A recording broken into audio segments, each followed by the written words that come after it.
नमस्कार दोस्तों, आपका स्वागत है आपकी अपनी YouTube चैनल बीपीएम नॉलेज में। आज हम लोग एसएससी के टॉप 50 क्वेश्चन करने वाले हैं, जो कि सभी एग्जामों के लिए बहुत ही महत्वपूर्ण रहने वाला है।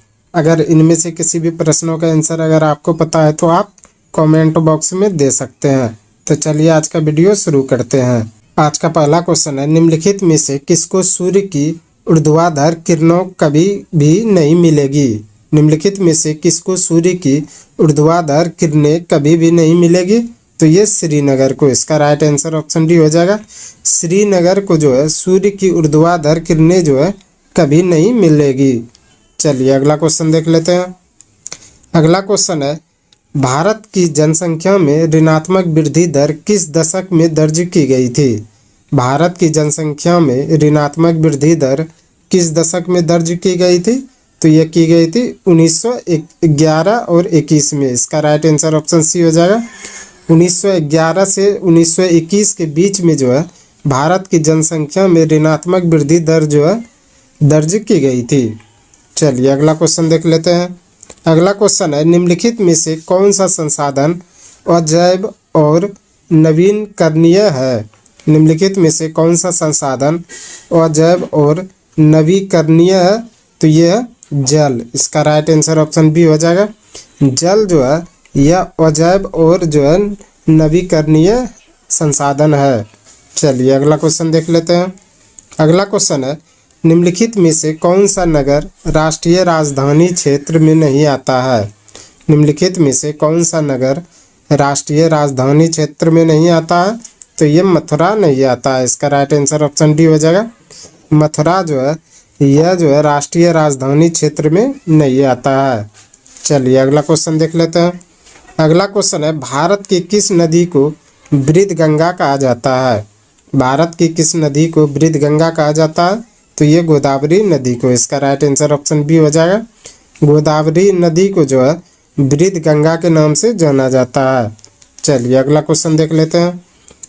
अगला क्वेश्चन है, तंजानिया की राजधानी कहाँ है? तंजानिया की राजधानी कहाँ है? तो यह डोडोमा। इसका राइट आंसर ऑप्शन डी हो जाएगा।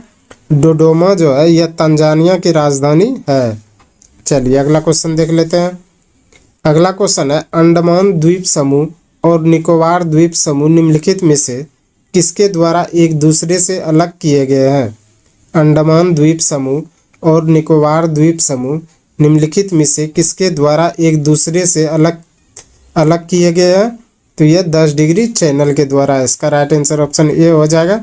10 डिग्री चैनल के द्वारा अंडमान द्वीप और निकोबार द्वीप समूह को अलग किया गया है। चलिए अगला क्वेश्चन देख लेते हैं। अगला क्वेश्चन है, बोगोटा निम्नलिखित में से किस देश की राजधानी है? बोगोटा निम्नलिखित में से किस देश की राजधानी है? तो यह कोलंबिया की। इसका राइट आंसर ऑप्शन ए हो जाएगा। बोगोटा कोलंबिया की राजधानी है। चलिए अगला क्वेश्चन देख लेते हैं। अगला क्वेश्चन है, आतंकवाद से पीड़ितों का अंतर्राष्ट्रीय दिवस हर साल किस तिथि को मनाया जाता है? आतंकवाद से पीड़ितों का अंतर्राष्ट्रीय दिवस हर साल किस तिथि को मनाया जाता है? तो ये 21 अगस्त को। इसका राइट आंसर ऑप्शन बी हो जाएगा। 21 अगस्त को आतंकवाद से पीड़ितों को अंतर्राष्ट्रीय दिवस के रूप में मनाया जाता है। चलिए अगला क्वेश्चन देख लेते हैं। अगला क्वेश्चन है, डांस लिगोसी ऑफ पाटलिपुत्र पुस्तक के लेखक कौन है? डांस लिगोसी ऑफ पाटलिपुत्र के पुस्तक के लेखक कौन है? तो ये शोभना नारायण। इसका राइट आंसर ऑप्शन ए हो जाएगा। शोभना नारायण या डांस लिगोसी ऑफ पाटलिपुत्र पुस्तक के लेखक हैं। चलिए अगला क्वेश्चन देख लेते हैं। अगला क्वेश्चन है, पंचायती राज किस सूची में सम्मिलित किया गया है? पंचायती राज को किस सूची में सम्मिलित किया गया है? तो ये राज्य सूची में सम्मिलित किया गया है। इसका राइट आंसर ऑप्शन बी हो जाएगा। पंचायती राज्य को राज्य सूची में सम्मिलित किया गया है। चलिए अगला क्वेश्चन देख लेते हैं। अगला क्वेश्चन है, किसकी जन्म दिवस को राष्ट्रीय शिक्षा दिवस के रूप में मनाया जाता है? किसकी जन्म दिवस को राष्ट्रीय शिक्षा दिवस के रूप में मनाया जाता है? तो ये मनाया जाता है मौलाना अबुल कलाम आज़ाद के जन्म दिवस पर। इसका राइट आंसर ऑप्शन सी हो जाएगा। मौलाना अबुल कलाम आज़ाद के जन्म दिवस पर राष्ट्रीय शिक्षा दिवस मनाया जाता है। बात करें राष्ट्रीय शिक्षक दिवस के रूप में, तो वो डॉक्टर सर्वपल्ली राधाकृष्णन के जन्म दिवस पर। और यह राष्ट्रीय शिक्षा दिवस, दोनों अलग अलग है तो कंफ्यूज नहीं होइएगा, और जो है दोनों को याद कर लीजिएगा। शिक्षा दिवस जो है मौलाना अबुल कलाम आज़ाद पर, और शिक्षक दिवस जो है यह डॉक्टर सर्वपल्ली राधाकृष्णन के जन्म दिवस पर। तो चलिए अगला क्वेश्चन देख लेते हैं। अगला क्वेश्चन है, पृथ्वी के वायुमंडल की कौन सी परत रेडियो तरंगों को पृथ्वी के पृष्ठ पर परावर्तित करती है? पृथ्वी के वायुमंडल की कौन सी परत रेडियो तरंगों को पृथ्वी के पृष्ठ पर परावर्तित करती है? तो ये करती है आयन मंडल। इसका राइट आंसर ऑप्शन ए हो जाएगा। आयन मंडल जो है पृथ्वी के वायुमंडल में जो है यह रेडियो तरंग को जो है पृथ्वी के पृष्ठ पर परावर्तित करती है। चलिए अगला क्वेश्चन देख लेते हैं। अगला क्वेश्चन है, विशिष्ट सापेक्षता सिद्धांत के अनुसार निम्नलिखित में से क्या सापेक्ष नहीं है? विशिष्ट सापेक्षता सिद्धांत के अनुसार निम्नलिखित में से क्या सापेक्ष नहीं है? तो यह प्रकाश का वेग। इसका राइट आंसर ऑप्शन बी हो जाएगा। प्रकाश का वेग जो है विशिष्ट सापेक्षता के सिद्धांत के अनुसार जो है यह सापेक्ष नहीं है। चलिए अगला क्वेश्चन देख लेते हैं। अगला क्वेश्चन है, गैस के गुब्बारों में हाइड्रोजन गैस की जगह हीलियम गैस का प्रयोग क्यों किया जाता है? गैस के गुब्बारों में हाइड्रोजन गैस की जगह हीलियम गैस का प्रयोग क्यों किया जाता है? क्योंकि यह अदाहा है। इसका राइट आंसर ऑप्शन सी हो जाएगा। क्योंकि यह जो है अदाहा है, इसी के कारण जो है गैस के गुब्बारों में जो है हाइड्रोजन के जगह जो है हीलियम गैस का प्रयोग किया जाता है। चलिए अगला क्वेश्चन देख लेते हैं। अगला क्वेश्चन है, निम्नलिखित में से किसका पूर्ण अपवर्तनांक 1 के निकटतम होता है? निम्नलिखित में से किसका पूर्ण अपवर्तनांक 1 के निकटतम होता है? तो ये वायु का। इसका राइट आंसर ऑप्शन सी हो जाएगा। वायु का अपवर्तनांक जो है 1 के जो है निकटतम होता है। चलिए अगला क्वेश्चन देख लेते हैं। अगला क्वेश्चन है, माणिक यानी कि रूबी और नीलम किसके ऑक्साइड हैं? माणिक यानी कि रूबी और नीलम जो है किसके ऑक्साइड हैं? तो यह है एल्यूमिनियम के। इसका राइट आंसर ऑप्शन डी हो जाएगा। एल्यूमिनियम का ऑक्साइड कौन कौन सा है? तो माणिक और नीलम। चलिए अगला क्वेश्चन देख लेते हैं। अगला क्वेश्चन है, एक फोटो सेल में प्रकाश ऊर्जा को किस में परिवर्तित किया जाता है? एक फोटो सेल में प्रकाश ऊर्जा को किस में परिवर्तित किया जाता है? तो यह किया जाता है विद्युत ऊर्जा में। इसका राइट आंसर ऑप्शन डी हो जाएगा। विद्युत ऊर्जा में जो है एक फोटो सेल में जो है प्रकाश ऊर्जा को जो है परिवर्तित किया जाता है। चलिए अगला क्वेश्चन देख लेते हैं। अगला क्वेश्चन है, यूस्टोकिलिनिका मानव शरीर के किस भाग में स्थित होती है? यूस्टोकिलिनिका जो है मानव शरीर के किस भाग में स्थित होती है? तो ये कान में। इसका राइट आंसर ऑप्शन बी हो जाएगा। कान में जो है यूस्टोकिलिनिका मानव के शरीर में जो है कान में स्थित होता है। चलिए अगला क्वेश्चन देख लेते हैं। अगला क्वेश्चन है, यदि मनुष्य की एक ही आंख होती तो क्या होता? यदि मनुष्य की एक ही आंख होती तो क्या होता? तो इसका राइट आंसर हो जाएगा बी और सी दोनों। इसका राइट आंसर ऑप्शन डी हो जाएगा। बी और सी दोनों, जिसमें कि दृश्य क्षेत्र कम हो जाता और त्रिविमीय प्रतिबिंब दिखाई नहीं देता।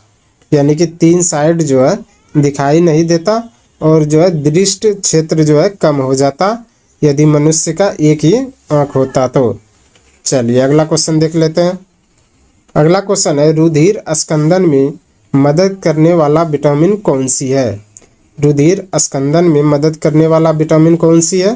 तो यह विटामिन के। इसका राइट आंसर ऑप्शन डी हो जाएगा।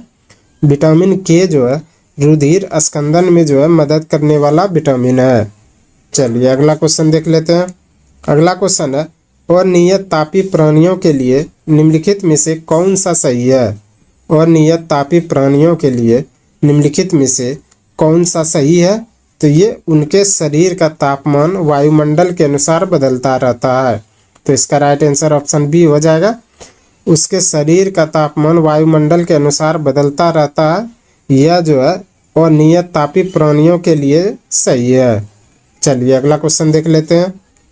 अगला क्वेश्चन है, एड्स वायरस का अनुवांशिक पदार्थ क्या होता है? एड्स वायरस का अनुवांशिक पदार्थ क्या होता है? तो ये होता है एक सूची आरएनए। इसका राइट आंसर ऑप्शन ए हो जाएगा। एक सूची आरएनए जो है यह एड्स वायरस का जो अनुवांशिक पदार्थ होता है।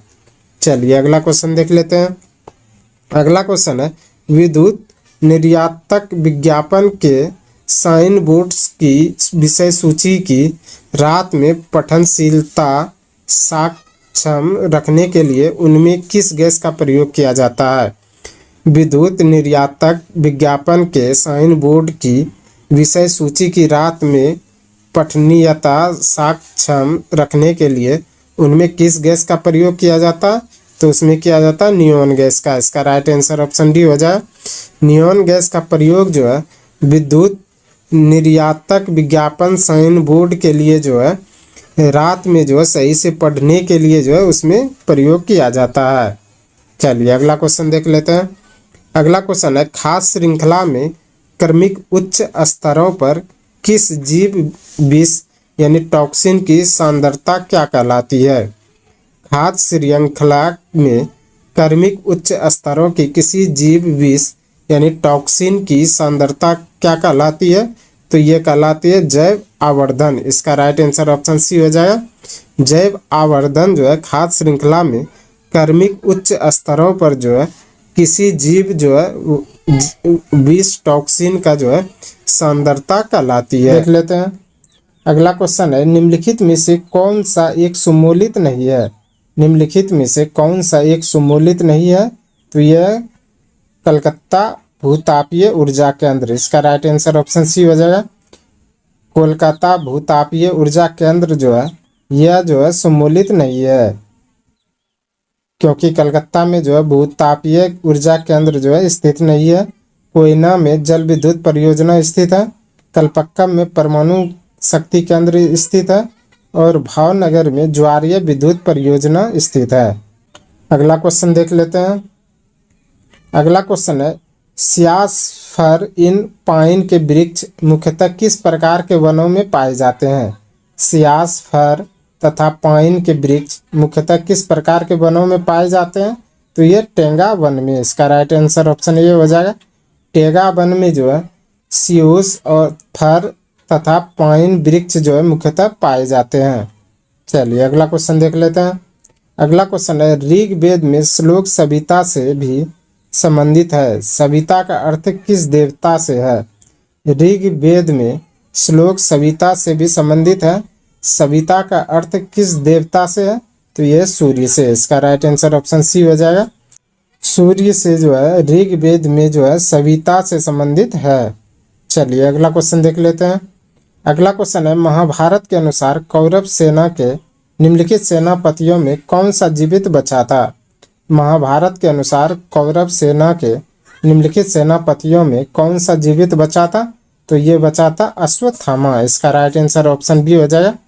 अश्वत्थामा जो है महाभारत के अनुसार कौरव सेना के जो है सेनापतियों में जो है सब जीवित बचा था। चलिए अगला क्वेश्चन देख लेते हैं। अगला क्वेश्चन है, लाला लाजपत राय किसके विरुद्ध प्रदर्शन कर रहे थे जब वे पुलिस की बर्बरता के शिकार हुए? लाला लाजपत राय किसके विरुद्ध प्रदर्शन कर रहे थे जब वे पुलिस की बर्बरता के जो है शिकार हुए? तो ये हुए थे साइमन कमीशन में। इसका राइट आंसर ऑप्शन डी हो जाएगा। साइमन कमीशन के विरुद्ध जो है लाला लाजपत राय ने जो है प्रदर्शन कर रहे थे, जिसमें कि पुलिस की बर्बरता के जो है शिकार हुए थे। चलिए अगला क्वेश्चन देख लेते हैं। अगला क्वेश्चन है, बाउल लोक नृत्य के साथ कौन सा भारतीय प्रदेश संबंध है? बाउल लोक नृत्य के साथ कौन सा भारतीय प्रदेश संबंध है? तो ये है पश्चिम बंगाल। इसका राइट आंसर ऑप्शन बी हो जाएगा। पश्चिम बंगाल जो है बाउल लोक नृत्य के साथ जो है भारतीय प्रदेश संबंधित है। चलिए अगला क्वेश्चन देख लेते हैं। अगला क्वेश्चन है, प्रजा समाजवादी पार्टी का संस्थापक कौन था? प्रजा समाजवादी पार्टी का संस्थापक कौन था? तो ये था जयप्रकाश नारायण। इसका राइट आंसर ऑप्शन ए हो जाएगा। जयप्रकाश नारायण जो है यह प्रजा समाजवादी पार्टी का संस्थापक था। चलिए अगला क्वेश्चन देख लेते हैं। अगला क्वेश्चन है, पश्चिमी घाट की सबसे ऊंची चोटी कौन सी है? पश्चिमी घाट की सबसे ऊंची चोटी कौन सी है? तो ये है कुद्रेमुख। इसका राइट आंसर ऑप्शन ए हो जाएगा। कुद्रेमुख जो है यह पश्चिमी घाट की सबसे ऊंची चोटी है। चलिए अगला क्वेश्चन देख लेते हैं। अगला क्वेश्चन है शांति निकेतन की स्थापना किसने की थी? शांति निकेतन की स्थापना किसने की थी? तो ये की थी रविंद्रनाथ टैगोर ने। इसका राइट आंसर ऑप्शन सी हो जाएगा। रविंद्रनाथ टैगोर ने जो है शांति निकेतन की जो है स्थापना की थी। चलिए अगला क्वेश्चन देख लेते हैं। अगला क्वेश्चन है भारत के कितने राज्य कहीं भी समुद्र को नहीं छूते हैं? भारत के कितने राज्य कहीं भी समुद्र को नहीं छूते हैं? तो ये 19 राज्य। इसका राइट आंसर ऑप्शन डी हो जाएगा। भारत के 19 राज्य जो है यह समुद्र को जो है कहीं से नहीं छूते हैं। चलिए अगला क्वेश्चन देख लेते हैं। अगला क्वेश्चन है भारत के नियंत्रक और महालेखा परीक्षक की नियुक्ति कौन करता है? भारत के नियंत्रक और महालेखा परीक्षक की नियुक्ति कौन करता है? तो यह करता है भारत के राष्ट्रपति। इसका राइट आंसर ऑप्शन सी हो जाएगा। भारत के राष्ट्रपति जो है भारत के नियंत्रक एवं महालेखा परीक्षक की जो है नियुक्ति करता है। चलिए अगला क्वेश्चन देख लेते हैं। अगला क्वेश्चन है अर्जुन पुरस्कार कब शुरू हुए? अर्जुन पुरस्कार कब शुरू हुए? तो ये 1961 में। इसका राइट आंसर ऑप्शन ये हो जाएगा। अर्जुन पुरस्कार जो है 1961 में शुरू हुए। चलिए अगला क्वेश्चन देख लेते हैं। अगला क्वेश्चन है 21 जून को किस स्थान पर दिन और रात बराबर होता है? 21 जून को किस स्थान पर दिन और रात बराबर होता है? तो ये होता है भूमध्य रेखा पर। इसका राइट आंसर ऑप्शन बी हो जाएगा। भूमध्य रेखा पर जो है 21 जून को जो है दिन और रात जो है बराबर होता है। चलिए अगला क्वेश्चन देख लेते हैं। अगला क्वेश्चन है किस देश के गुप्तचर संगठन का नाम बॉस है? किस देश के गुप्तचर संगठन का नाम बॉस है? तो ये दक्षिण अफ्रीका का। इसका राइट आंसर ऑप्शन सी हो जाएगा। दक्षिण अफ्रीका का जो है गुप्तचर संगठन का नाम बॉस है। चलिए अगला क्वेश्चन देख लेते हैं। अगला क्वेश्चन है विश्व की सर्वाधिक प्राचीन पहाड़ियाँ कौन सी है? विश्व की सर्वाधिक प्राचीन पहाड़ियाँ कौन सी है? तो ये है अरावली पहाड़ी। इसका राइट आंसर ऑप्शन डी हो जाएगा। अरावली पहाड़ी जो है यह विश्व की सबसे प्राचीन पहाड़ियाँ है। चलिए अगला क्वेश्चन देख लेते हैं। अगला क्वेश्चन है कजाकिस्तान की राजधानी क्या है? कजाकिस्तान की राजधानी क्या? तो ये अस्ताना। इसका राइट आंसर ऑप्शन सी हो जाएगा। अस्ताना जो है यह कजाकिस्तान की जो है राजधानी है। चलिए अगला क्वेश्चन देख लेते हैं। अगला क्वेश्चन है भूपर्पटी पर सर्वाधिक उपलब्ध अधातु कौन सा है? भूपर्पटी पर सर्वाधिक उपलब्ध अधातु कौन सा है? तो यह है सिलिकॉन। इसका राइट आंसर ऑप्शन बी हो जाएगा। सिलिकॉन जो है यह भूपर्पटी पर जो है सर्वाधिक उपलब्ध अधातु है। चलिए अगला क्वेश्चन देख लेते हैं। अगला क्वेश्चन है सुप्तावस्था में मनुष्य का रक्तचाप क्या होता है? सुप्तावस्था में मनुष्य का रक्तचाप क्या होता है? तो ये गिर जाता है। इसका राइट आंसर ऑप्शन बी हो जाएगा। सुप्तावस्था में जो है मनुष्य का रक्तचाप जो है गिर जाता है। चलिए अगला क्वेश्चन देख लेते हैं। अगला क्वेश्चन है मांसपेशियों में मुख्यतः कौन सी प्रोटीन पाई जाती है? मांसपेशियों में मुख्यतः कौन सी प्रोटीन पाई जाती है? तो ये मायोसिन। इसका राइट आंसर ऑप्शन बी हो जाएगा। मायोसिन जो है यह मांसपेशियों में मुख्यतः पाई जाने वाली प्रोटीन है। चलिए अगला क्वेश्चन देख लेते हैं। अगला क्वेश्चन है एक अणु में 9 इलेक्ट्रॉन 9 प्रोटॉन और 10 न्यूट्रॉन है, उसके द्रव्यमान संख्या कितनी होगी? एक अणु में 9 इलेक्ट्रॉन 9 प्रोटॉन व 10 न्यूट्रॉन है, उसकी द्रव्यमान संख्या कितनी होगी? तो ये होगी 19। इसका राइट आंसर ऑप्शन डी हो जाएगा। 19 जो है यह एक अणु में 9 इलेक्ट्रॉन 9 प्रोटॉन और 10 न्यूट्रॉन है, तो उसकी द्रव्यमान संख्या 19 होगी। चलिए अगला क्वेश्चन देख लेते हैं। अगला क्वेश्चन है निम्नलिखित में से कौन सा पदार्थ केवल एक ही तत्व से निर्मित होता है? निम्नलिखित में से कौन सा पदार्थ केवल एक ही तत्व से निर्मित होता है? तो ये हीरा। इसका राइट आंसर ऑप्शन डी हो जाएगा। हीरा जो है यह पदार्थ जो है एक ही तत्व से निर्मित होता है। चलिए अगला क्वेश्चन देख लेते हैं। अगला क्वेश्चन है अलैंगिक प्रजनन का एक प्रकार जिसमें जड़ों, तना, पत्तियों और कलिकाओं से नए पौधे उत्पन्न होते हैं वह क्या कहलाता है? अलैंगिक प्रजनन का एक प्रकार जिसमें जड़ों, तनों, पत्तियां और कलिकाओं से नए पौधे उत्पन्न होता है वह क्या कहलाता है? तो वह कहलाता है वनस्पतिक प्रजनन। इसका राइट आंसर ऑप्शन ए हो जाएगा। वनस्पतिक प्रजनन जो है अलैंगिक प्रजनन का एक प्रकार है जिसमें जड़ों, तनों, पत्तियां और कलिकाओं से नए पौधे जो है उत्पन्न होता है। चलिए अगला क्वेश्चन देख लेते हैं। अगला क्वेश्चन है कास्टिक सोडा का रासायनिक नाम क्या है? कास्टिक सोडा का रासायनिक नाम क्या है? तो यह सोडियम हाइड्रोक्साइड। इसका राइट आंसर ऑप्शन ये हो जाएगा। सोडियम हाइड्रोक्साइड जो है यह कास्टिक सोडा का रासायनिक नाम है। चलिए अगला क्वेश्चन देख लेते हैं। अगला क्वेश्चन है तापमापी में पारा क्यों प्रयोग किया जाता है? तापमापी में पारा क्यों प्रयोग किया जाता है? क्योंकि तापमापी की दीवारों से नहीं चिपकता है। इसका राइट आंसर ऑप्शन डी हो जाएगा। तापमापी की दीवारों से जो है नहीं चिपकने के कारण जो है तापमापी में जो है पारा का प्रयोग किया जाता है। चलिए अगला क्वेश्चन देख लेते हैं। आज का अंतिम क्वेश्चन है टी मापक पर निम्नलिखित में से किसका मापन किया जाता है? टी मापक पर निम्नलिखित में से किसका मापन किया जाता है? तो ये चक्रवातों की शक्ति का। इसका राइट आंसर ऑप्शन सी हो जाएगा। चक्रवातों की शक्ति का जो है टी मापन में जो है प्रयोग किया जाता है। आज के लिए बस इतना ही। हमें उम्मीद है कि ये वीडियो आपको पसंद आया होगा। अगर पसंद आया तो प्लीज़ लाइक, कमेंट, शेयर और चैनल को सब्सक्राइब जरूर करें। धन्यवाद।